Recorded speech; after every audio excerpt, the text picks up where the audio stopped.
Joe, I think we're on. I think so. Hey, everybody. Sorry we missed you last week. Well, sorry, not sorry. It was Easter. So we were celebrating Easter with our families. And we hope you all had a wonderful Easter. And it's still Easter. Yes, we're still in the octave, and today is Divine Mercy Sunday. And speaking of which, Joe and I, if you go on Veritas Catholic Network and download their app, I don't know if it's up yet, but it will be up. We did an interview with Father Chris Alar, which broadcast this afternoon at 5 o'clock, where we talked about divine mercy.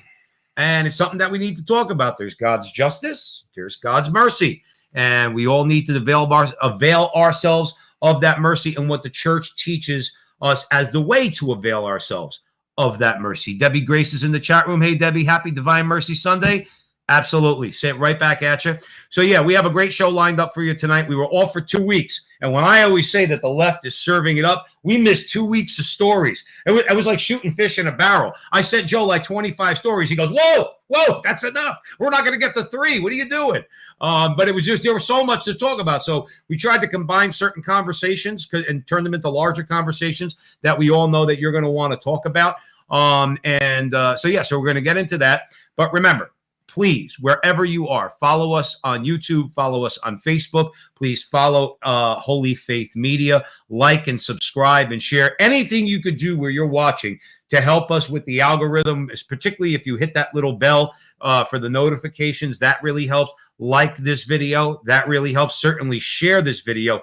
That really helps. It all helps. We're not asking for money. We know a lot of people ask for money. We do mention we have our Patreon. If you want to subscribe and throw in a few bucks every month, you can find patreon.com/the Frontline with Joe and Joe. We mention it because many of you out there have already contributed and may want to contribute more as we move forward. Okay. So please remember that. Also, we're on the Crusade channel on Monday afternoons, crusadechannel.com, the last live radio station standing. Please take advantage of the 30-day free trial. We think you'll love the lineup down there. Mike Church, Rick Barrett, Mike from Restoring the Faith is on there. Kennedy Hall, guest host with Mike from Restoring the Faith this past week. So Crusade Channel is an awesome place for news and, quite frankly, a very entertaining radio station. And, of course, Frontline with Joe and Joe are there. And, yes, as I mentioned, please download the Veritas Catholic Network app. That is primarily an interview show that Joe and I do on AM radio. However, like all AM radio stations now, they have an app you could download. You could watch past episodes. So we would encourage you to do that. And in the meantime, let's rock and roll. Any comments, any questions, anything like that? I got my eye on the chat room. So we're going to start out with Mitch McConnell and the Supreme Court Justice, our favorite justice of them all, Clarence Thomas. He is our favorite. Oh, he is without a doubt. You would think it would be the Paisan from New Jersey. But he's good too. He's right there with him. But Thomas has been there longer, and quite frankly, he has a few more battle wounds because of people like Joe Biden. But they had some noteworthy statements this past week. We want to share them with you. This is what McConnell had to say. From election law to environmentalism, to radical social agendas, to the Second Amendment, parts of the private sector keep dabbling in behaving like a woke parallel government. This is the important part. Corporations will invite serious consequences if they become a vehicle for the far left mob to hijack our country from outside the constitutional order. The minority leader argued that Americans do not need or want big business to amplify disinformation or react to every manufactured controversy. He went on to say it's jaw-dropping to see powerful American institutions not just permit themselves to be bullied, but to join in the bullying themselves. He's 100% right. And to be honest with you, if you ask me, I don't think it's good business. It's just simply not good business. If you have a business, large or small, you're there to make money. You're not a nonprofit, and you have all types of people. Listen, we live in a pluralistic society. It doesn't do anybody good to create enemies via, like almost like a social media chat room in the workplace, because it's not productive. It's not good for the product, and it's not good for the business. Sadly, everyone thinks that they're on Facebook almost at work. And it shouldn't be the case. And frankly, the CEO should set the tone. I think a lot of this is going to come back to bite them. because eventually, especially if you know. Well, we'll talk about some examples, but go ahead. But I mean, like, let's just say that the election laws don't get put forth. What is it? HR1 that's basically trying to get put forth. Say it doesn't pass and we have a fair and free election, which is the United States is all about. Eventually, the Democrats are going to lose. It's just the way politics go. Frankly, I think big tech, if they lose big, they're going to get crushed. Well, see, the thing is, and we'll get into it in a second. Dennis is in the chat room. Hey, Dennis, amongst other people, Seraph is out there, Michelle and others. Dennis, we've left Brett Kavanaugh and Amy Coney Barrett alone only because right now we haven't been following them all together closely. But I'm sure, Dennis, in the near future, we're either going to have something very good to say about them or not so good. We'll find out. Tonight, we're talking about McConnell and Clarence Thomas, who we know is good. Let's start with this. Can we please get back to, I want to piggyback on what Joe was saying. First things first, businesses need to do business.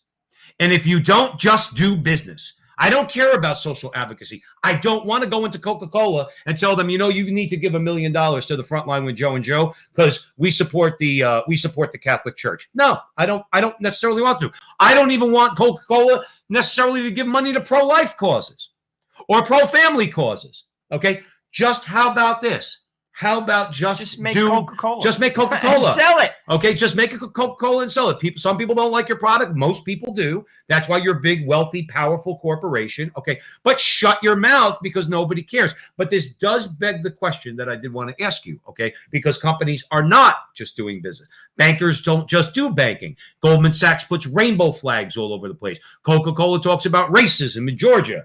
Big tech says if you pass a law protecting religious liberty in Indiana from a few years ago, we're going to shut you down, okay? Do you know that they've calculated this is my question to you, and I would ask the audience too, okay? They've calculated this. Why are they doing this? Because I'm going to give you my opinion. I'd like your answer. Because it seems to me that now that they've gone beyond a critical mass in terms of their profits, in terms of their projected sales and everything else, they really feel like, well, even if it costs us a couple bucks, we're still so very rich and we're so very rich and powerful. So if half of America doesn't buy our products, we got the rest of the world to buy our products. It seems like they seem to have this arrogance that they don't even care what we do. Do you feel that? I just think they're blind. I think it's bad decision. It's a bad business decision. There is some arrogance, and they get away with it because the press is on their side. And frankly, this is the ideas of the elites, their circle.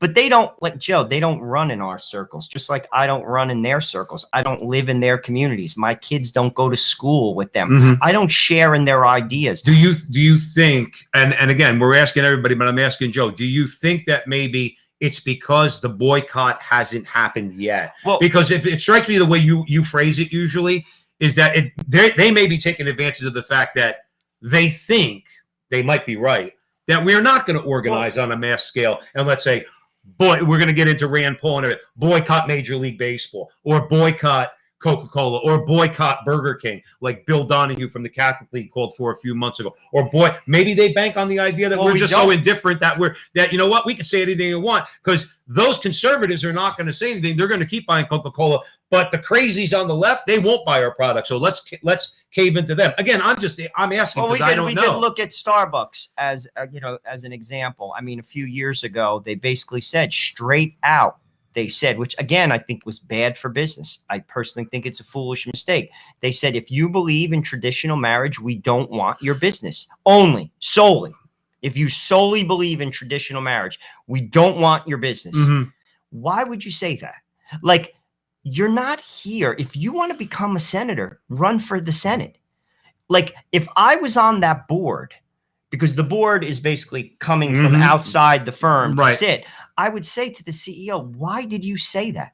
Why did you say that? It's just a bad idea. But frankly, getting back to that, I believe in traditional marriage. And frankly, I'm not alone. Jewish people believe in it too. Muslim people believe in it too. I'm sorry to cut you off. Let's get it straight right now. This is the opinion of Joe and Joe. Okay. The vast majority of Americans of the world Joe, do not believe in gay marriage. No, okay. Of the world. But they're selling us the idea that most people agree with it. No, we're tolerant because mostly Christians, okay, mostly Christians in America, we are a tolerant people, and tolerance and acceptance are two different things. We're tolerant, okay, but we're not accepting. I wanted to interject that because I think that because I think they lie in their polls when they do their polls. Well, we saw that because they had Wisconsin in the election up by 17 points on the day of election back in November, and supposedly Biden barely won Wisconsin. Okay, so we know that they lie in their polls. They try to convince you, oh no, the American people are very accepting of gay marriage.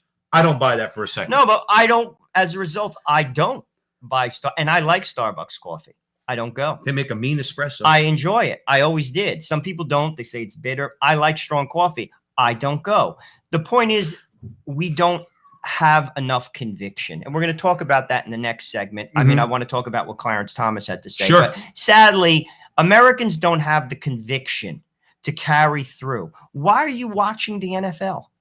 Why are you watching the NBA? I was thinking about that coming over here. Why? No, and this is from my heart. This is absolutely from my heart. I'm not ashamed to say that I'm a New York Jets fan. I know they've stunk my whole life, okay? I'm 53 years old, and I remember I've been watching the Jets for just about 50 years. I remember as a little kid when Riggins first came into the league and things like that. I'm a New York Jets fan. I felt a real sacrifice. And I know a lot of people might poo-poo this, but when you're so accustomed to something, and I love the Jets. I'm a loyal supporter of the New York Jets, and I love football, okay? I like watching the playoffs, and I like watching the Super Bowl, except for the halftime show. But the point is that I felt a loss because I do like watching football, and I feel like they took that away from me. They took what should be, we were talking about neutrality in business, right? Just do business. Just if you're a bank. Well, if you're a football team, just do business.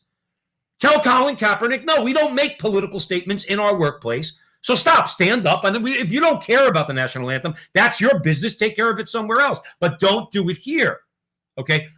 I didn't watch the Jets all year. Joe didn't watch the Jets all year. Listen, I think the year before you didn't watch them either. I don't. So Joe's 2 years strong. No, but it just. But the thing is, you and I both have made a decision for something we like very much. Nobody's going to question. I know Joe loves the Jets, and so do I. Okay? Something we like very much to say, you know, I know something, I'm just not going to do it. And that's what we need more of. Not because we're great, but because just to make a decision to say, you want to know what? You're not going to bully us anymore. No, but that's what you have to do. I mean, like, if you want to change things, money changes the dial.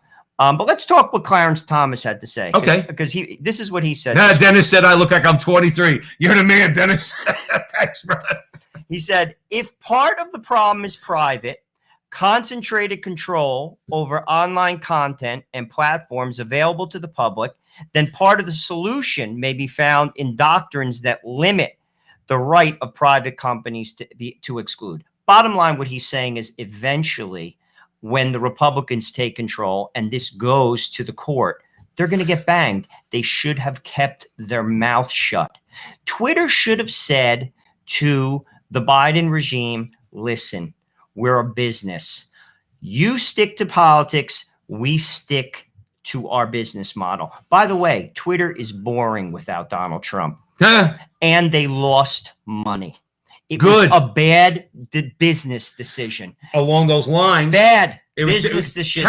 Terrible. Now, again, this does make me wonder, though, what they're thinking, because you would think that business people would worry about their bottom line. But it doesn't seem like they are. So it makes you wonder what they have up their sleeves. Remember, we are living in a crony capitalist system. This is not the free enterprise system, okay? So basically, they might see other ways of making up that revenue. Now, again, I don't know. They have to imagine, or they're seeing that there's a backlash. Dan Bongino did a video within the last couple days.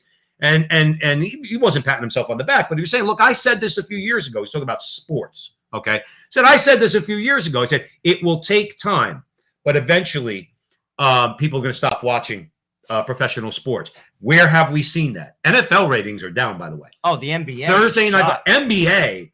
Shot. That's why they announced a couple months ago, the wokeness is over. Black Lives Matter. That comes off the court. Okay. This whole idea of, well, we took 1 year, we took one for the team for you guys, LeBron James, for 1 year. We're not doing it anymore. Major League Baseball. All right. I would put a little bit above basketball and football. Okay. If people start abandoning Major League Baseball, That's going to be a real problem. But Bongino's point was, he said it was going to take time, but eventually people are going to get fed up. Guess what? And we're going to talk about it more, because after Clarence Thomas, we're going to talk about Rand Paul. People are, thank God, thank the good Lord, people are starting to get real fed up, and people are starting to make conscious decisions about where they spend their money and how they spend their time. And we were talking about this, but getting back to what Rand Paul said, specifically, he's basically speaking out against Coca-Cola, Major League Baseball, and Delta. This is what he had to say. He said, "We will see how well they do when half the country quits drinking Coca-Cola, when half the country quits using Delta. Publicly traded businesses usually don't get involved with politics because it hurts their bottom line to make half the country unhappy." Right. He basically went on to say, going woke should come at a price for them. And it should. You see, I wonder, though, to be honest with you, I'm skeptical if people actually put it down. I honestly, we control the narrative. Listen, the masses make the wheel turn. It's the way it works. We don't have a conviction.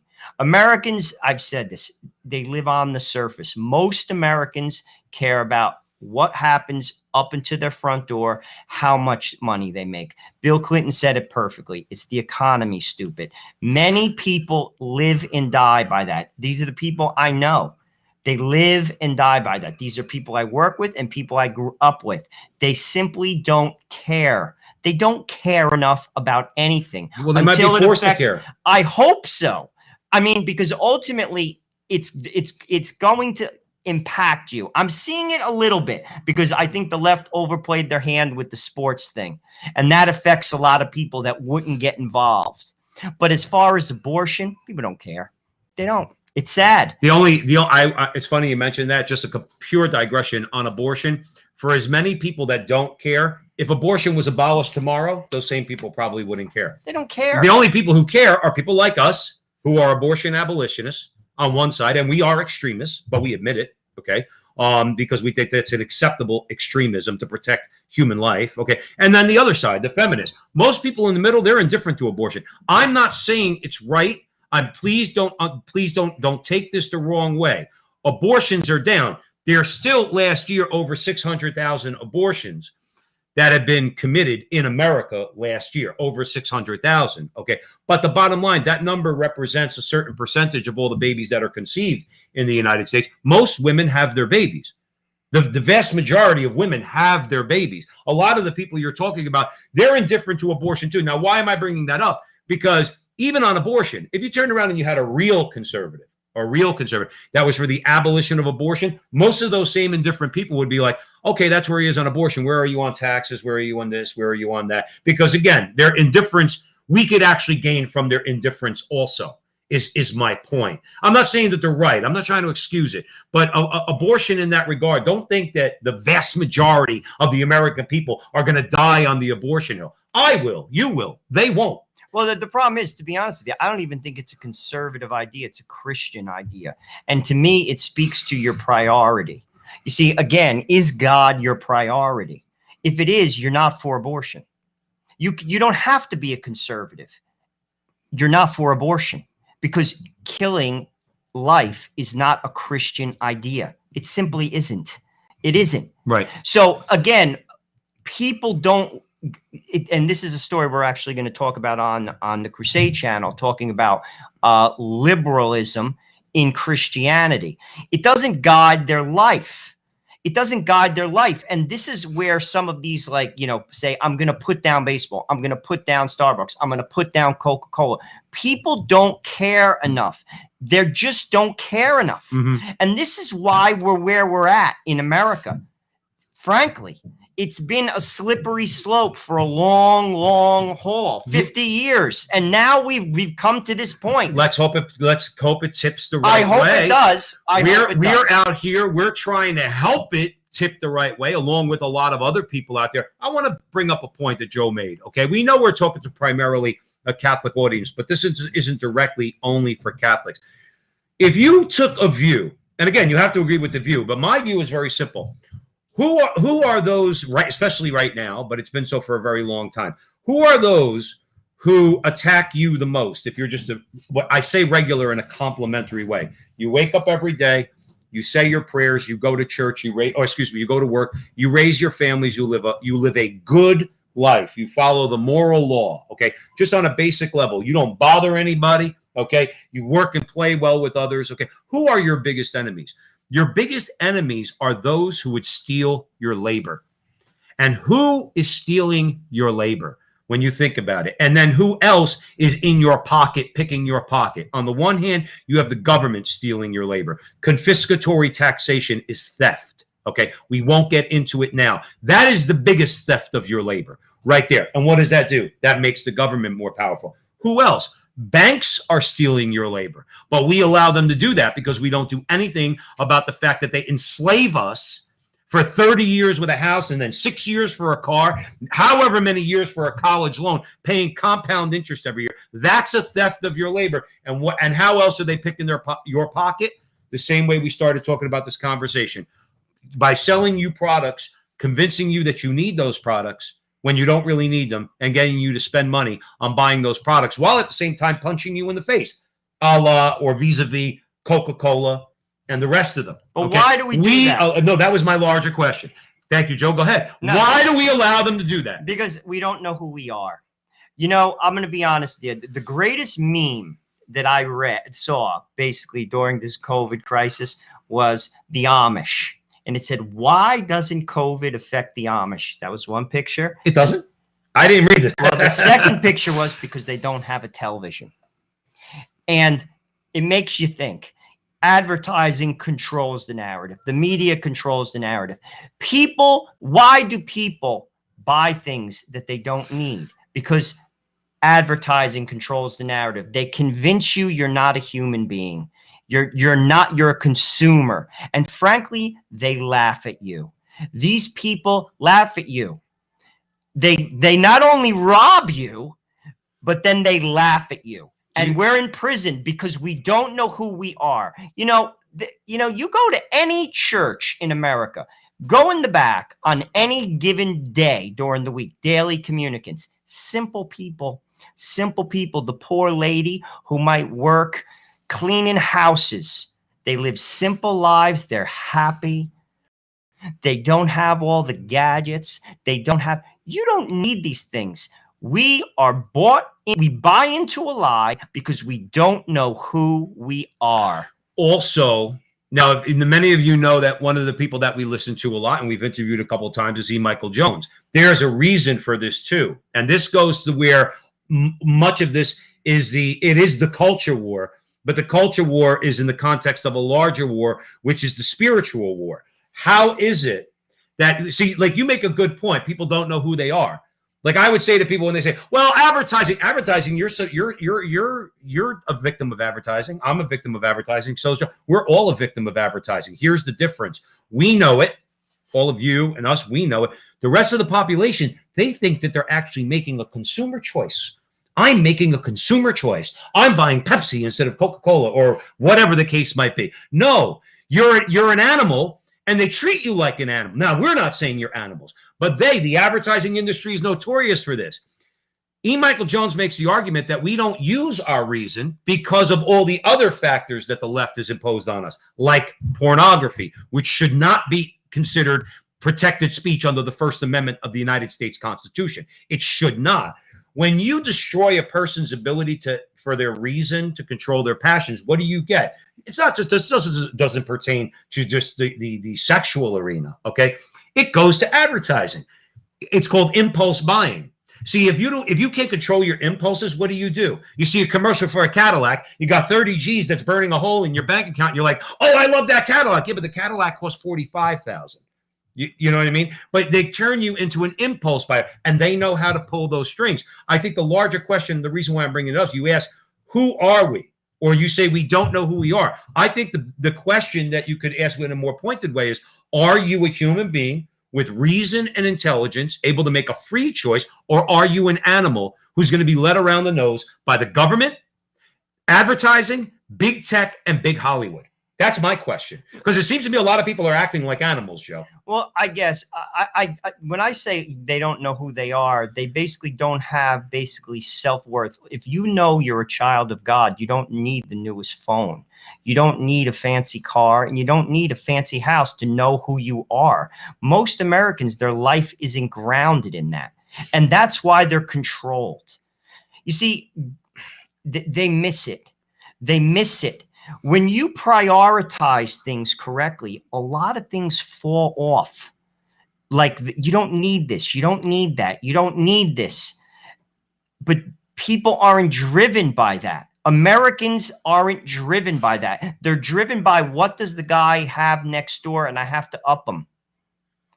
And ultimately, you're arguing over nothing. It's right. Dust. It's dust. What's the old saying? What's the old saying? Here, one of those things they've drumbeat into our heads particularly over the last 100 years, since we've become a more consumer society. Got to keep up with the Joneses. What an empty way to live your life. Well, that's I gotta keep.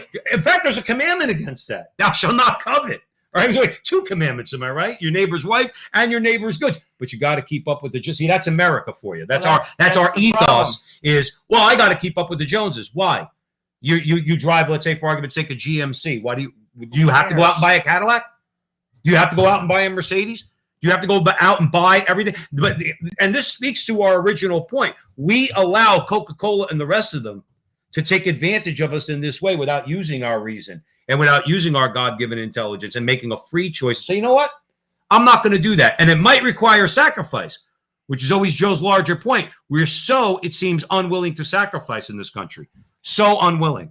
Something to think about, because ultimately these are the people that they hate you. I got news for you. They hate you. Why should you give them a dime? What did Aquinas say? In other words, what is love? Willing the good of the other, not expecting anything in return. That's love, because that's what God does for us. Okay, God wills us, wills our good, like we're supposed to will the good of the other. Okay, not expecting anything in return. That's love. That's selflessness. Okay, these people, you are a means to an end. See, according to Aquinas, you are an end in and of yourself, because you have infinite worth in the eyes of God. Okay. According to these people, you are a means to an end. And what's the end? Their pocketbook, their bank account, their political influence, their political power. Now, I don't know about you. Well, I do know about all you guys who are watching us right now at the front line with Joe and Joe. You guys have your head on straight. Many people out there, if they got that through their head, and they started to, because who knowingly wants to be used, Joe Resinello? Would you knowingly want to be used? But no, but people do it. I mean, and they are using you. They hate you, and you let them. I'll be honest, and you become a slave. Debt is slavery. And frankly, you just don't need some of these things. Talk to people who have control of their life. I'm telling you, you don't need certain things. Do you know I'm 50 years old? I don't have a cell phone. Never had one. Never, ever had a cell phone. I'm a professional person. I work in New York City. I don't have a cell phone. I don't need it. You know what I say to people when they say you don't have a cell phone? You know what I say? I'm not that important. I don't need a phone. I sit in front of a phone all day. If you want to call me, call me. I have a computer. Send me an email. I check it when I come home. I'll get in touch with you. The only time I don't have to call you is when I'm in a commute, and I'm not that important. How much do you spend on your phone? How much did it cost you? $700? More than that. How much does it cost you every month? I'm just using that as an example. That's money in the bank. But people are governed by this idea that I have to have that or I'm not a human being. Right. And frankly, that means you are a slave. Simply put, we as Americans are driven by these ideas. These people hate you, by the way. They hate you. And well, we need to get they that. Rob you. Well, that's the thing. They hate you. But this is why this conversation could go on for a long time. Joe's exactly right. By the way, William, in the chat room, $20. Thank you, brother. We really appreciate it. So all of you out there, your prayers, your support. We're doing so well thanks to you. And we don't say that in a braggy way. We say that because we feel like we're doing something and we're seeing the good fruit of it. And it's because of all you. Thank you to all of you. Thank you in particular, William. Is that why don't people why can't we just, you know what, from every show from now on, Joe Rossinello, we're just going to hammer that home. Corporate America hates you. Stop giving them your money. Do you know that if you, now I forgot if you mentioned it earlier when it came to the first topic with McConnell or Rand Paul. We need to start looking at parallel economies. Now, are they parallel? Not necessarily. What that just means is we make consumer choices to start, let's say, supporting local businesses. Yes, this is an important point before we leave this conversation. I'd love to know what you're thinking. This is not an original thought on our part, but we're echoing something somebody else had. We have to get rid of this idea that libertarians and conservatives have convinced us that the government can't do anything. That's not true. I used to think it was true. So I'm not saying that I don't at least on some level sympathize with that. I don't want the government to do much.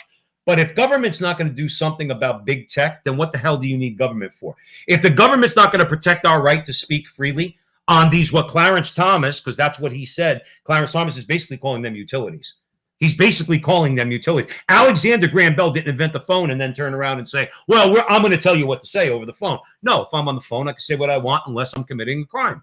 Okay, so big tech should operate the same way because they become a common carrier. Since when, please answer this for me, since when is it that the government can't do anything, particularly when the actions that they're taking in corporate America take away my rights, our rights? Why is that? Well, I'll be honest with you. They control the narrative.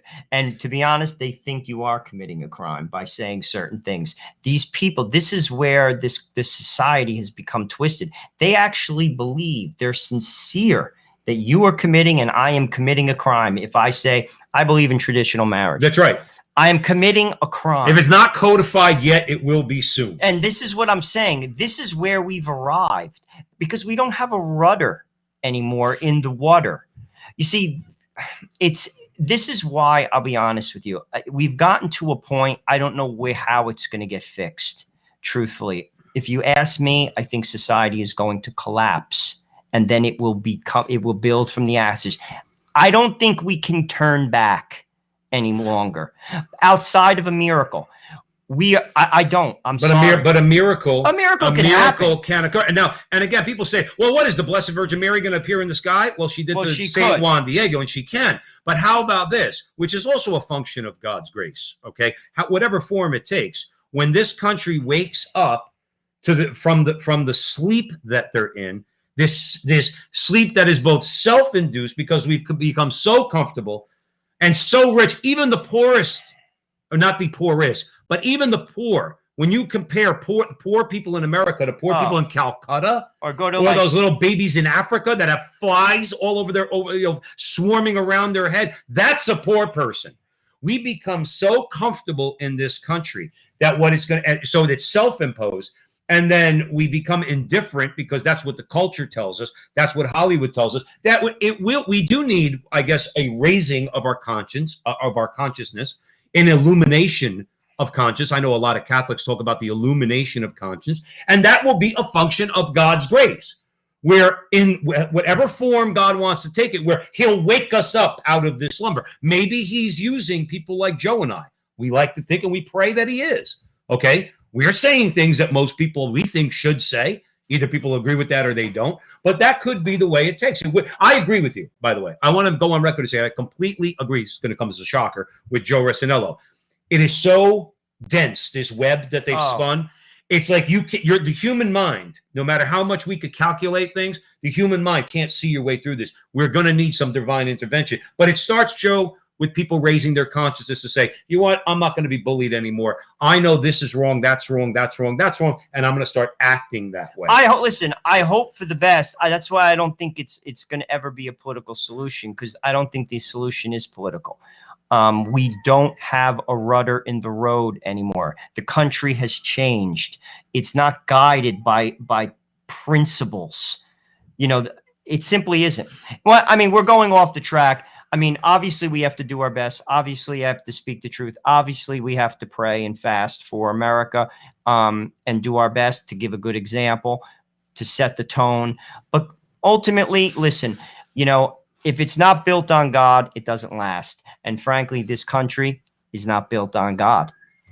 So if you want to last, that's just the way it works. Let's finish up this conversation and then we're going to move on. I did want to make one point because it's a factual point. It's a point of data and information that we want to make sure all of you know. This is according to Rand Paul. Okay. This is a quote. They have already gotten rid of the All-Star game and the draft, and they're doing it because they don't like a Republican law, a law that actually expands voting. Please remember that when your friends try to call it racist, what Georgia did. It expands voting. It does not contract voting. Georgia now has more early voting than New York has, so it's kind of ridiculous. That's just a point of information for everybody to know. So Rand Paul's larger point is Georgia versus Coca-Cola, the Major League Baseball, and Delta. If they want to boycott us, why don't we boycott them? And that's what we should do. 100% agree. And you're at the front line with Joe and Joe Pasillo and Joe Resinello, and now we're way in the breach, and we're half angry. We're still pleasant, and we're always joyful, but we're a little angry now because we need to start waking up in this country. Be a steward of the money that you go out and earn. You earn it. They didn't earn it. They're just trying to take it from you. You went out and you earned it.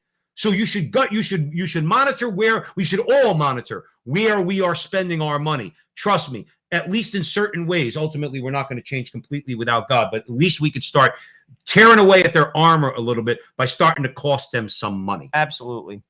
Well, we're going to go to a little political discussion here. Democratic, what's it called? Senator from Arizona, Kristen Sinema. She basically defends the filibuster. Basically, it's surfaced as she's not the only Democrat, by the way, because she was joined by Joe Manchin of West Virginia, and they blocked the eliminating of the filibuster, as well as the infrastructure proposal. Right. I think it's $2.25 trillion. So even within the Democratic Party, there is pushback. And they're not having it. Something also to keep in mind, there's been a number of bills that have passed in the House, and they're on Charles Schumer's desk right now.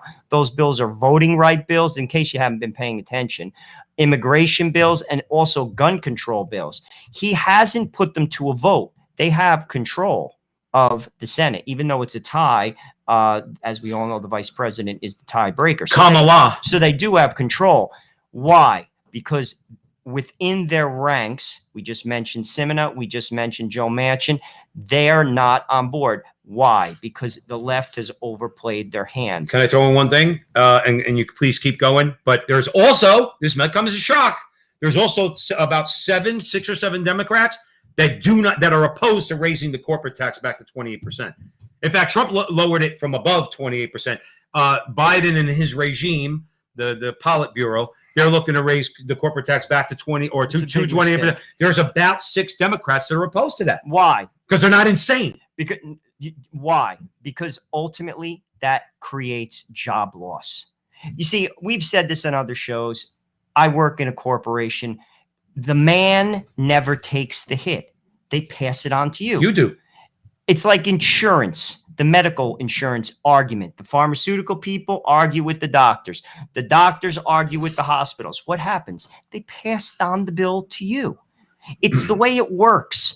You raise, it's always couched, oh, we're taxing big business, the rich. They're not getting taxed. They're firing people. They're firing people. And ultimately, a lot of these states are going to leave certain states that overburden them with tax. For instance, New York is supposedly raising corporate taxes. Jamie Dimon just came out. He's the CEO of Chase, JP Morgan Chase. He basically is like, listen, I only need 60% of my staff in the office at any given time. He's basically shooting a bullet across the bow. He doesn't even have to be in New York. He could pull out of New York and say, I'm moving to Nashville, Tennessee. But here's the nefarious part. That's why the globalists, and we're not going to cover this story, but it's part of what we're talking about. That's why the globalists want to now have a global 35% corporate tax. So the Jamie Dimon, now he's no hero of the front line with Joe and Joe. No way. Jamie Dimon's a dirtbag, okay? Straight up. I don't care what anybody says. But the bottom line is this. They want to make it where if you're a corporation and you think you're going to go to another state, or 2 states over or 8 states over, okay, they're going to charge you 35% too. They want a global 35% corporate income tax. But then we're not it's not a United States. Well, this is global. No, these is like Angela Merkel and people like that. But obviously, that would pertain all these globalist organizations. Tell Angela Merkel to stay in Germany, right? But that's the whole point of globalism, is that screw yourself. You're a guy that would say that, and a lot of us would, because we like the idea of states. Tomorrow on the Crusade Channel, we're going to be talking about the United States. A lot of our things, a lot of the ways we can start to change things in this country is to start working on the state and local level. Okay, but why do you think the globalists hate state? Why do you think Obama never referred to us as the United States of America? It was always America, because it tells you, so you got to listen to language. He didn't use the words United States because he didn't like the idea of the United States. If it was up to people like him in the Democrat Party, they would do away with states and have a central government that tells us all what to do. So Jamie Dimon will not be able to leave New York and, let's say, go to Florida or Texas, okay, or whatever the case might be. But that keeps people accountable. You see, that's the beauty of federalism. It keeps people accountable. If New York doesn't do their jobs right, meaning govern, you leave. Bye. Don't have to be here. The broadband, the one thing COVID taught America is you don't have to work in an office anymore.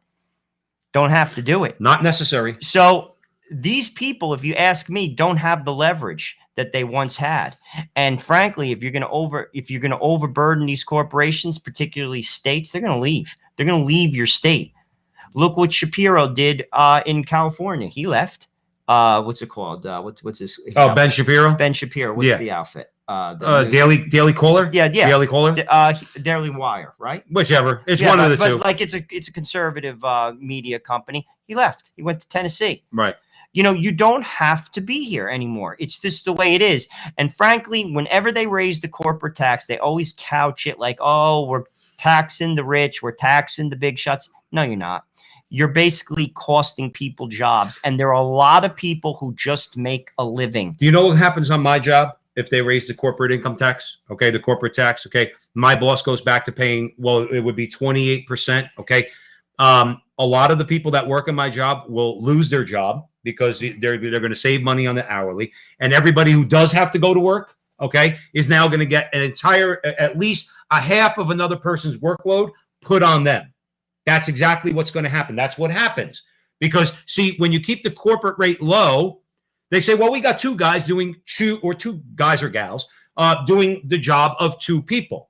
When the corporate rate goes up, like Joe says, the man's always going to get paid. Turns around and says, well, guess what? We got 3 people there. 2 people can do the job of the 3 people. Let's get rid of one. And those 2 people that are left over, they're going to have to pick up the slack. And if they don't like it, they could go too. Correct, because someone else will want the job. And it's like the minimum wage deal, moving it to $15 an hour. All that does is it impacts the poor because they will be laid off. You have to have real growth to do these things. It's basic economics. But sadly, the Democrats don't know how to govern. Everything they touch is a disaster. They know how to win. They do. But they don't know how to govern. They don't. The Republicans actually know how to govern, but they don't have the stones to win, to actually do. Like think about 2010, overwhelming majorities in the House and Senate. Paul Ryan didn't do anything. They had a golden opportunity to repeal Obamacare, right? They just didn't have the will to do it. They let the left create the narrative, then control the narrative, and then they let them bully. Somebody in the chat room mentioned bullying earlier on. That's what they do. Then they turn around and they bully you into submission. That's what we don't need any. Did you watch DeSantis, by the way? And we're going to cover that tomorrow. Okay. 60 minutes. No, about the 60-minute thing. Now that guy's got some stones, and that's what we need more of. But Republicans do not know what to do when we give them power. That's why we have to make sure in the next election we vet these people properly. Because if you're going to tell me that supposedly, okay, in 2022 the Republicans are going to win the House and win the Senate. We'll see. Okay, let's see if there's election reform at the state level. Georgia's trying it, but of course they're racist for doing so. Let's see. Let's say that happens. Are we going to vote in Mitt Romney's and Jeff Flake's and people like that? Is that what we're going to do? I hope not, because then we're just going to be back in the same boat that we are. It's sad. You know, and as far as Kristen Sinema is concerned, let's get it straight about the filibuster. At least sense, and maybe she should tell her Democratic colleagues, say, look, regardless of what you think of the election, historically speaking, they should lose both majorities in 2022. Oh my God. Just historically speaking. Now, given what Biden and Kamala and the Politburo is doing in Washington, they probably are in store, if everything is above board, they probably are in store for a drubbing, okay? And Kristen Sinema and Joe Manchin both know, you do away with the filibuster now, and you turn around and you try to ram this stuff through, well, then there's no more filibuster. That means in about a year and a half, when the Republicans are in control, you know what? Number one, they're going to undo everything you just did, all right, in the last 18 months, okay? They're going to undo everything. And now there's no filibuster in their way for them to do what they want to do. So at least they're smart enough to know that. Actually, I think William nails it on the head. He said they fear the media. I think you're right. Who, the Republicans? Yes. Yeah, I think, yes. The media is out of control, and they control the narrative. They control the masses. And that is exactly right. That is exactly right. The media is so out of control. You know, we're going to cover that story of DeSantis on the Crusade channel. And it's funny. When I read it, you know what his mistake was? I wouldn't have went on. You see, I'll be honest with you. Oh, you're talking about with 60 Minutes. 60 Minutes. Just stay away from them. That's what we have. Like, there's a boycott for you. Boycott them. I used to say this, like when Trump was the president, why do you have a press conference? Listen, you're not going to cover this correctly, even if I say the right thing. So guess what? I'm not engaging with you. Mm-hmm. That's the way it is. That is the way it is. When I'm not engaging with you, just like the president wouldn't engage with me. Like, I'm not invited to that press conference. I'm not inviting you because they are the enemy of the American people. And they couldn't stand when he said that. They went so completely 5-year-old. That was like, what's his face on Fox, who actually thinks. Chris Wallace. He actually seriously thinks he's a serious journalist, which is a comedy. And they are the enemy of the American people. So I'm not even going to have the conversation with you. We're not having press conferences. That's it. Anymore. Boycott them. Think of it this way, Governor DeSantis. You put money in 60 Minutes pocket. Don't give them a dime. Don't show up. Don't show up. Don't go on. That was his mistake. All you Republicans, get it through your head, especially in the House and the Senate. Don't go on CNN. Don't worry about the people that are watching CNN. They don't like you anyway. Don't go on CNN. Don't go on MSNBC. Don't go on their talk shows. Don't go on their radio shows. Don't go. And they say, well, no, but we want another. No, you don't want another point of view. You're not going to cover me fairly. Exactly. So guess what? Here's a line that Joe and I love to use all the time. What Republicans should say to the media is, screw you, creepo. I'm not going. Screw you, creepo. We're not coming on your show. And like I said, because you don't cover me fairly. We're not having the conversation. And when you start doing your job right, then you're invited back. Exactly. And I'm not talking about, what's it called? You can cover me critically. It's not about that. But you see, it's not about critical But what coverage. they did to It's DeSantis. propaganda and garbage. And again, the press is garbage. It's garbage. There's nothing, frankly, in the mainstream media. That's Fox too. Garbage. Yeah, it's garbage. I want to make one parallel with you to what we were talking about earlier about boycotts. Okay, when you look at, let's say, what we could do as far as boycotts are concerned, and not for nothing, if we ever got together, and hopefully Joe and Joe can be some sort of an influence in this, okay, where we could come up with lists of companies we just do not do business with and let them know it. The other thing would be to start, and one thing that I hope happens with DeSantis, I hope he sues 60 Minutes and takes them to the cleaners. We won't get into it tonight because we have other things that we want to cover, but I will say this.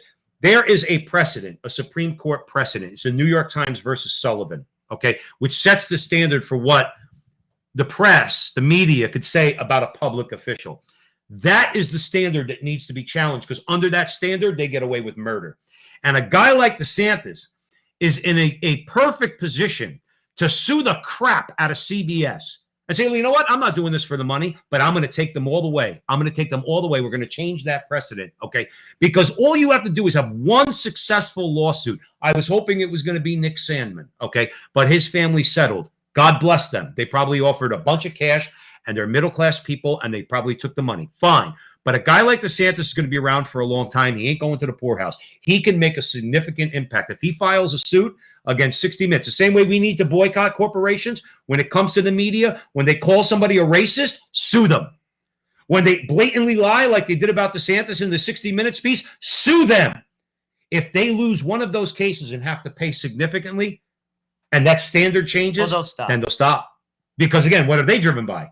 Money. And that's ideology to agree. But money. If you cost them that kind of money, you know what? Then they won't be able to peddle their propaganda because they won't have a platform because they'll be broke. And that's the power that we have that we don't use. This is a great article. This was Michael Vallejos in the American Conservative. He breaks down basically the elites. He calls it the doom of the elite. I just want to give you a few excerpts from it. I thought it was brilliant. This is what he had to say. He said, leadership becomes aristocracy. The authority to govern becomes the right to rule. Law giving becomes law enforcement. Duty to defend becomes license to oppress. He goes on, he says, first there is a founder generation, the leadership architects. They are succeeded by a builder generation, extending the leadership franchise. After them come the renewers, hoping to rekindle the founders, often their own father's vision. Hence, the first three generations are guided by the memories of a heroic past. Now things get worse. Pay attention to this. Yet overreach by the renewers often leads to a manager generation. And we don't need more managers. That seeks to consolidate the paradigm. Their goal is to shore up the status quo. They're followed by the born to rule lifestyle generation who have lost the original leadership calling and who no longer feel the weight of the obligation. And that is where we are in America. I think he's right because if spot on. Thank you, Colin. Yes, Colin, $20. Thank you, brother. Really appreciate it. God bless you. So this like you said, this is really good because too many times, look, none of us have the time to go back to college, and God forbid, because you're not really learning much in college nowadays. But we do take the time to learn, and we learn by reading, and we do also learn by exposing writers and thinkers to other people. And maybe they'll go out and let's say they'll buy their books or read their articles in places, really good publications like Crisis Magazine, and things like that. So what's good about Michael Vallejos' article here is he's looking at, let's say, a typical, let's say, civilization in history. And he's breaking it down. And you want to know what? I read it and I'm saying to myself, look, I don't know everything about history. I'm pretty good with history. He just described the Roman Empire. It's human nature. He just described exactly. It's human nature. But what is also in human nature and something that we do have inside of us is we have the ability to, let's say, because we have history as a guide, which I wish we would use history as a guide, we could see these things coming, and we try to. We try to in America. I mean, one of the reasons why we do the show, one of the things we're fighting against is Marxism, because we don't need to know what Marxism would look like in America because we have an abundant example over the last 100 years, what Marxism has done. Again, we could use our reason, but sometimes people need to be reminded or even just enlightened, let's say, to what the arc of a civilization is. And Michael Vallejos is putting it in the context of the elites, those who rule. Look at Rome. I'm not going to get long-winded, but look at Rome. Rome lasted 1,000 years. Rome went through this exact arc he's talking about. This exact arc he's talking about. You had founders, then you had renewers or builders. Going back to 500-600 BC, you had the founders. They were founded on principle, okay, on certain founding principles. Then you had those that built the society on that. Then you had those who renewed the society on that. And Rome was doing really well for about 400 or 500 years. And then what happened? The elites came in. When you look at, let's say, for 100 years before Julius Caesar, you had the Gracchi, you had others. They had a civil war. What was the civil war in Rome? That was a war amongst elites. That's who was going to have the most power, right? Now you get into managers. What happens over the course of the next 100 years? And then it ends with the emperors, with Augustus. But before that, Julius Caesar. You start to get the managers. They're the elitists. They're going to manage everything. And then over the course of time, it's like you mentioned, it's like Michael Vallejos mentioned, then eventually they feel like they have a natural right to lead. They're born to lead. And what happens then? Then they actually begin to deify themselves. Well, and that's what they're doing now. That's my point, Joe. It's a good point. And it's also, when I read the article, it reminded me of Animal Farm. Basically, you have, certain animals are entitled to more benefits than others. And that's what you see in that book. That's why you read it in high school. It's to teach you something. But, he mentioned Rome. I think of Israel, like we're talking biblical Israel. You had Israel divided. You had Israel and Judah. Israel, I believe it was the northern kingdom, allowed their culture to be defiled. It became defiled by pagan beliefs. It collapsed. Judah lasted 200 years longer because it stayed true to the law of God. You see, all of these things that we just read, it's human nature. This is human nature. You see, that's why a civilization has to be grounded by a guiding principle. And a guiding principle out of my mouth isn't a principle. It has to be grounded in the grace of God. You see, God elevates our nature and helps us to work past these things. You see, that's why this is important. It's important. And we have become so full of ourselves as a country because we're rich and we're comfortable that we have forgotten that. And the society is collapsing because we're human. And humans are greedy and humans want power. And that is exactly what we're seeing. You see, a society grounded in God wants equity for all. For all. And that's for homosexuals. You say, oh, you're not giving them equity. Absolutely. They are entitled to every right that I have as a single human being. Every right and respect. Same with someone who chooses to be a transgender person. Every right and respect as a human being. I don't agree with your choice. But when we don't have that, and that's why this is happening, and that's what happened in Judah, it lasted longer. That's what happened in Rome, and that is what's happening now. And think of it this way: when you again, I love Roman history. I know a lot about it. I'm not an expert. Okay, I haven't read Gibbon or anything like that, but I know enough about Roman history. If you want to I'm going to give people an example. This is an example of what we're talking about because this is what we're going through. That's why we're having this conversation. The title of this argument of this article is "The Doom of the Elites." They're doomed. See, we're not doomed. Because we are smart enough to know what's going on. Again, we've read history. We are not doomed to repeat history because we could do something about it as long as we stand. Remember the motto for National Review? When National Review was first founded, okay? You want to talk about founding principles? The founding principle of National Review was, we are standing athwart history yelling, stop. That was the founding principle of National Review, okay? And that's exactly right. See, the conservative mind says, we got it.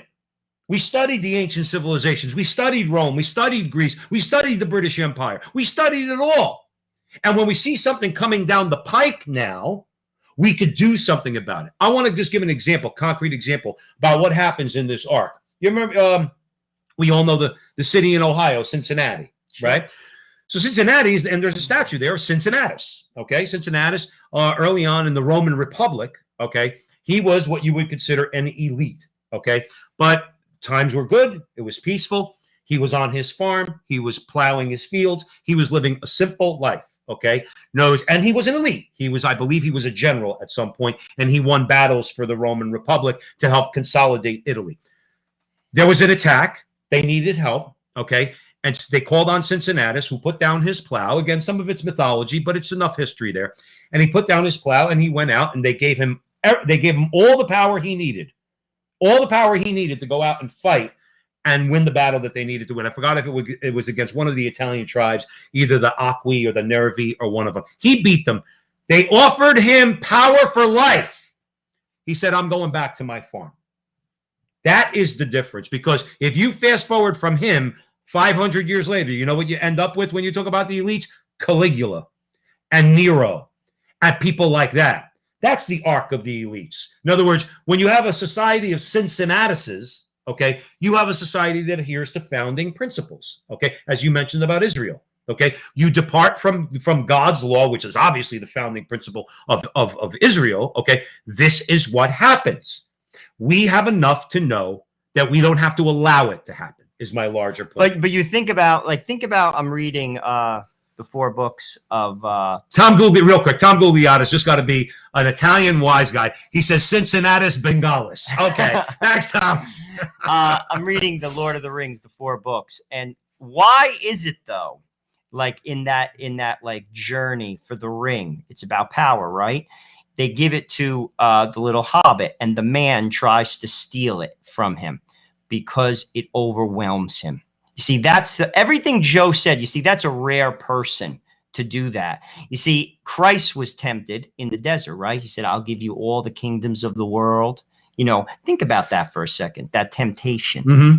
You know, temptation. Think about how many people go to Hollywood and don't get chewed alive by it.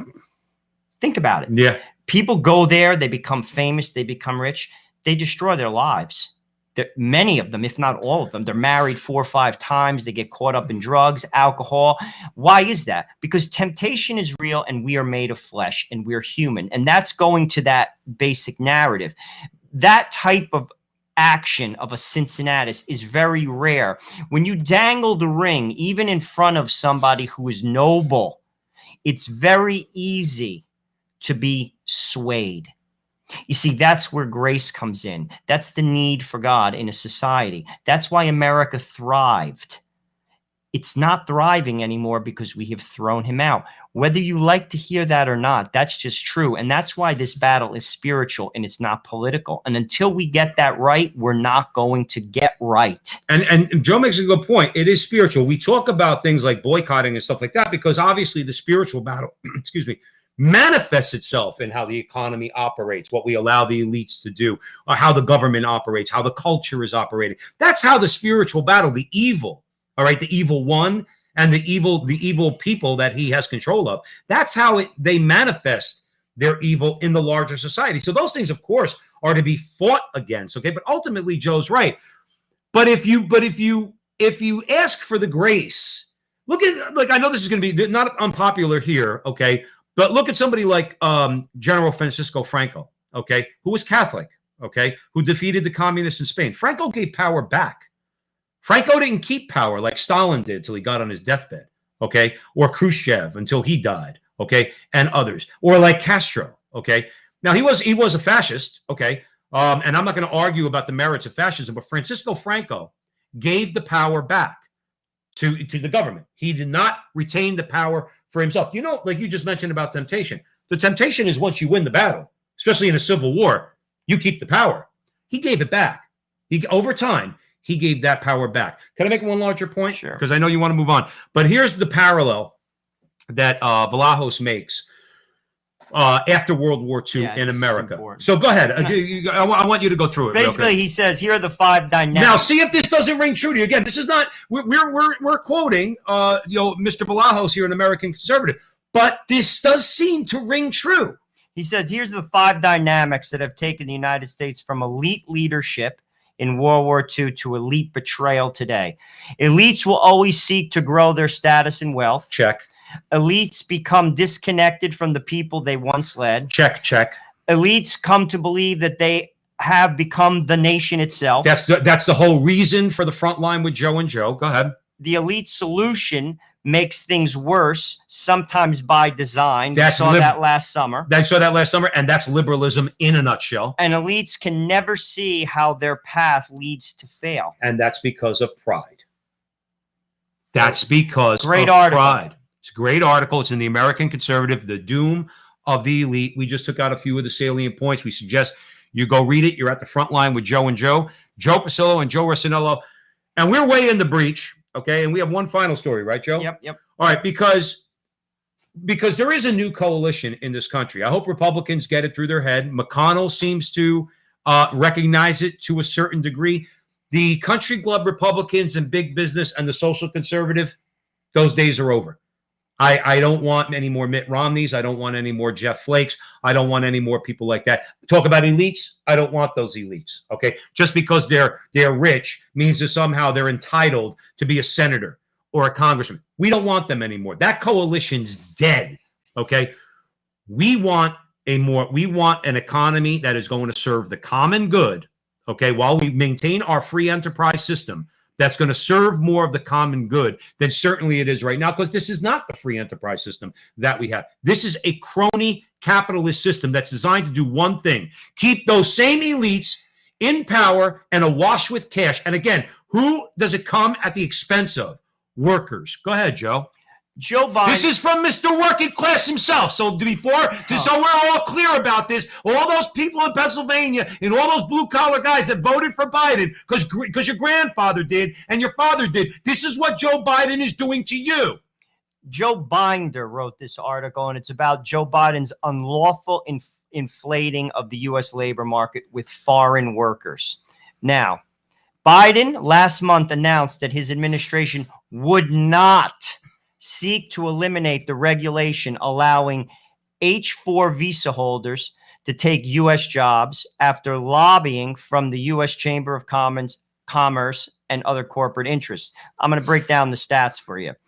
The H-1B visa program allows companies to bring 85,000 foreign workers to take U.S. jobs each year. And also in universities as well as nonprofits, there is no cap. So that's probably a lot higher. And there are about 650,000 H-1B visa foreign workers in the United States at any given moment. Many Americans wind up training these people and then they take their jobs. Now, please don't misunderstand me that I am not for foreigners. That's not true. But I am for Americans. And this is something that corporations like, and it hurts Americans. And it goes to show you how Joe Biden is in their pocket to a degree. To a degree. He does want to tax them, which is also going to hurt you too, by the way. Real quick, what's the trade-off? Listen, guys, here's Biden. Come on, man. Come on. I'm gonna go out there and we're gonna raise the tax on you, but I'm gonna let you bring in all the cheap labor you want. So at the end of the day, it's gonna be a wash for you. Who's the victim? All you Frontline with Joe and Joe listeners. What have you been saying this whole show? Who's the victim? You, the American worker.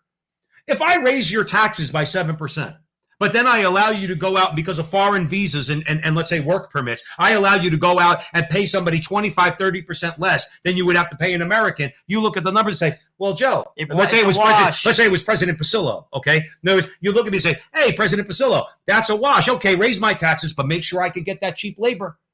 Who did Joe Resinello just mention that lobbied for this? Chamber of Commerce. Last time I checked, the Chamber of Commerce calls themselves conservative. Don't think conservatives and libertarians are your friends. We keep saying that all the time. They'll sell you down the river in a second. Corporate profits are their god. It's about money. Corporate profits and corporate growth. And that means if you got to go get cheap labor from India, well, you could pay that Indian kid $75,000 a year, where in America, you're going to have to pay that educated American worker $100,000 or $110,000 a year. So Joe Biden, they'll tell him, go ahead, raise the taxes. Just make sure I get those visas. Again, who's paying for it? You are. We are. We're paying for it. It's disgusting. It's disgusting that any blue-collar person in America, Biden's already cost you your job. He did that on day one with Keystone, and he did that with fracking. How many hundreds of thousands of jobs? And how he lied straight-faced to you. Right. And then gets out there and goes, come on, man, I didn't lie. And then the press gives him a buy. This is the fix. I'm going to be honest with you. This is why the country, if you ask me, outside of a miracle, is finished. I wish I thought differently. I don't see it. I don't see a way out of it. The elites have cemented their position.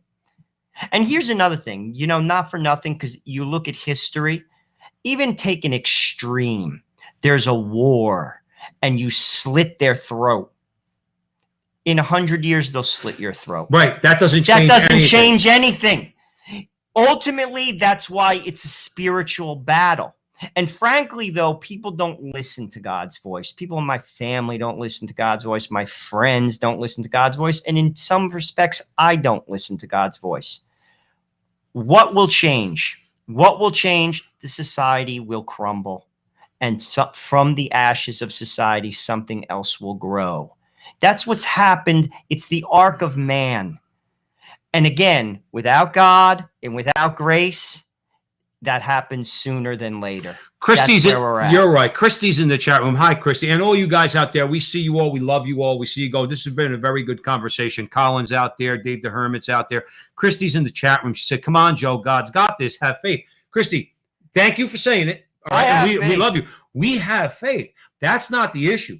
The issue is, I was going to piggyback off of what Joe said, and this could speak to your point, okay, is that instead of looking at things in dollars and cents in America, which in many ways even the middle class does, and a lot of people, it's always dollars and cents. If we start looking at things as right and wrong, that's a step on the path of inviting God back into our society, because we recognize justice from injustice, right from wrong, good from evil, instead of dollars and cents all the time. If people would just, and that's one of the reasons why we're doing this.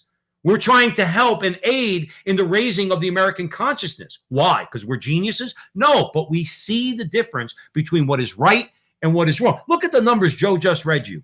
That Mr. Working Class is willing to sacrifice over 750,000 jobs or more because he's in bed with China and he's in bed with the Chamber of Commerce and doesn't pluck a hair for the American working man. And we got to sit here and we got to hear about how Donald Trump is the worst guy ever to sit in the Oval Office. He brought jobs back. Even if you want to leave aside anything else and just talk about economics, at least he brought jobs back. At least he said, listen, I'm worried about these guys out in the Midwest. They're not making any money. They need jobs. And then Mr. I'm going to unite the country. This is how you're uniting the country. Well, it's business as usual. Pretty much. That's what it is. It's just business as usual. And I guess the press gives them a pass. And frankly, people aren't, to be honest with you, they're not educated when they vote. And they vote with their passions, and they vote, frankly, on the surface, on things that don't matter. And this is where we're at. And that's why, I mean, I don't want to sound pessimistic, but I do see clearly what's going on.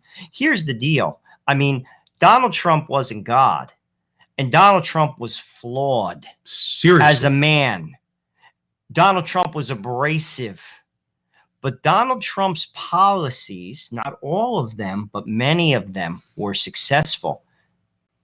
They were.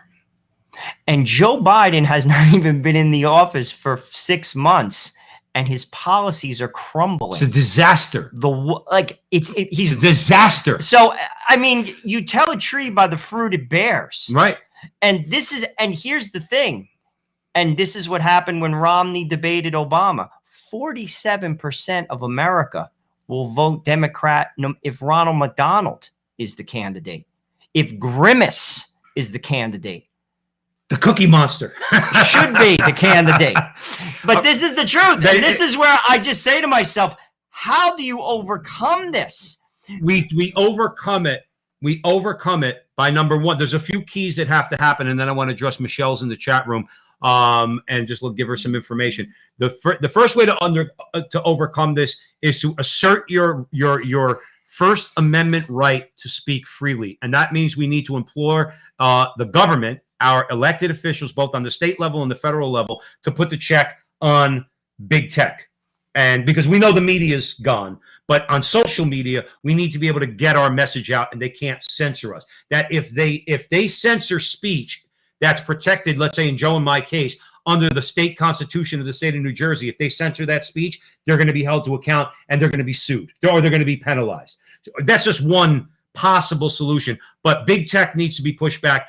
Part of the solution is that we have to assume, in all fairness, a lot of people, because of what's going on, a lot of people just don't know what's happening. We encounter that, Joe. We encounter that in the chat room. People say, I didn't know that. I didn't know that. I didn't know. I find it at work all the time. People say, I wasn't aware of that. Okay. No, but if you tell them, and more importantly, if you tell them where they can go find out that what you're saying is true, okay, that people will start to listen. So I will say, in fairness, a lot of people are just, quite frankly, in the dark. That's part of the design.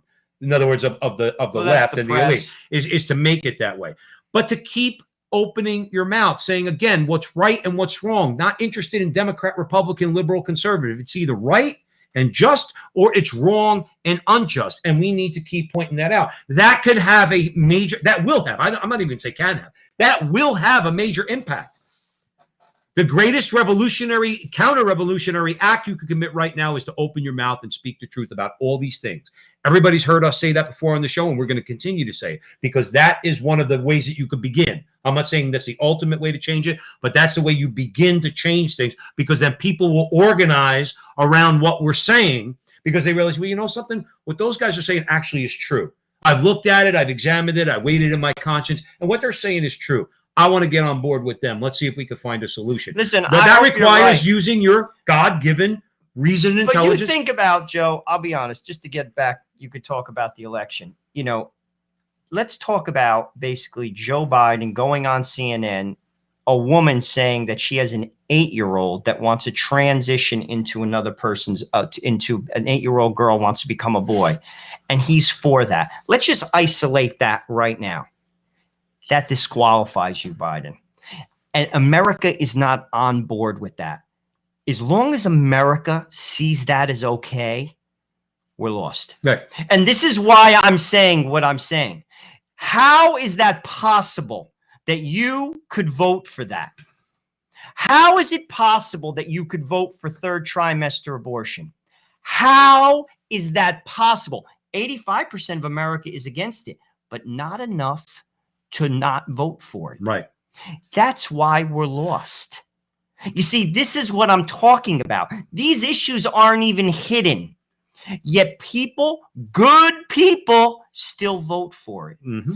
That's a problem, people. Yeah. I'm telling you right now, I'm not even getting religious. What I'm saying is straight up and down priorities and common sense. How about what we talked about? How about just sticking with founding principles? And that is disturbing. If you just want to keep it in terms of our United States Constitution, our founding principles in America, if you just want to keep it there, I don't see how you could throw God out of that argument. But nonetheless, if you just want to leave it there, then we need to get back to founding principles, one of which is that we have a right to life that is protected, that is talked about in the Constitution, in the Bill of Rights, and in the Declaration of Independence. Okay, we have a right to life. Why don't we assert that and tell Planned Parenthood and the rest of them, and tell the Supreme Court, we don't care what you say. Send in the National Guard. Go ahead. We don't really care. But we don't do that. We don't form coalitions amongst the states like we were talking about, where states could come together and say, you know what, we're going to ban abortion in our 12 states. The governors and the state legislatures have gotten together and we're shutting down abortion. What's the Supreme Court going to do? What's Joe Biden going to do? Send in the National Guard to 12 states and force abortion on them? Well, if that's the case, then let's go to a civil war. Then it's Sonny Corleone. Then that's it. It's all out war. And we go to the mattresses. But force the issue.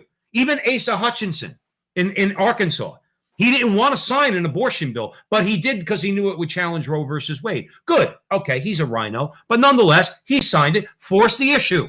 But then that same man wouldn't sign a ban on castrating children. I know. You see, this is what I mean, guys. Right. These guys, right and wrong means nothing. It means nothing. Like to them. I'm being honest with you. It means, because here's the deal. William said it perfectly. They're afraid of the press. Yeah. They're afraid of being canceled. How about being afraid of standing before God? How's that? How about this? Like our good friend Cincinnatus, take your job. I don't want it. Right. I'm going back to my plow. But we don't, our country isn't there. And this is what scares me. Well, and I see it. I'm telling you right now, like I see it. And I'll be truthful with you. Words, I thought that it was very clear. This election, taking the personalities out. I'm talking issues, disqualifying issues. I mentioned 2. It's not enough for America. I'll be honest with you. I don't know what else could change your mind when you could say that I can kill a baby in the womb at 8 months. I can permit an adult to change a child's sex at 8 through medical means, whether it's taking drugs or having an operation. Right. That's insane. That is, no, you used the right word. That is absolutely. That is insane. That is I'm the sorry. definition of insanity. And that was as clear as day on the news. And people voted for that. Right. That says to me, people, we're way gone. Way gone. And until we kind of inch back, it's only going to get worse. Let's I don't know what to tell you. Let's end on two notes. One is a more positive note. Again, we are not God. We don't possess the mind of God. We don't pretend to know the mind of God, but we do know some things from Scripture. Sodom and Gomorrah were so completely gone. That's what the Lord says to Abraham. If I find 10, I won't destroy it. We have a lot more than, let's say, a percentage of the population of good people in this country fighting against this evil. And I do believe that God is sparing us for the sake of those people. The chastisement, call it what you want. Call it a good old-fashioned biblical punishment, which is what America really is in store for because of abortion and other things like Joe was describing, okay? But I think there's a lot of good people in this country. I think we can motivate those people, and we could welcome, in all humility and on our knees, our good Lord back into our society and our culture. So we want to say that, because I know Joe agrees with me on that. The other thing is Michelle is in the chat room. She asked about the Crusade Channel. Crusade Channel, Michelle, you go crusadechannel.com, okay? And that's Mike Church's station out of New Orleans, but it's internet radio, so it broadcasts all over the place.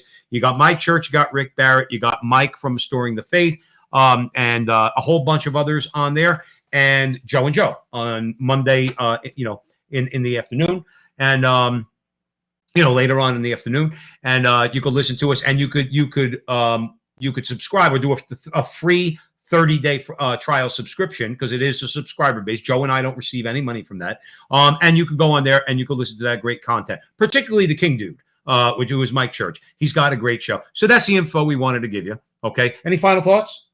No, it was a good show. Nah.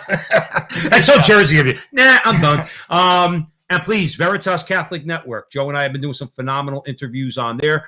Today we interviewed on there with Father Chris Alar. That one's up. It'll be archived tomorrow, so it'll be available in podcast. But download the app, Veritas Catholic Network. Download the app. We have now four interviews on there, and there's more to come once a week.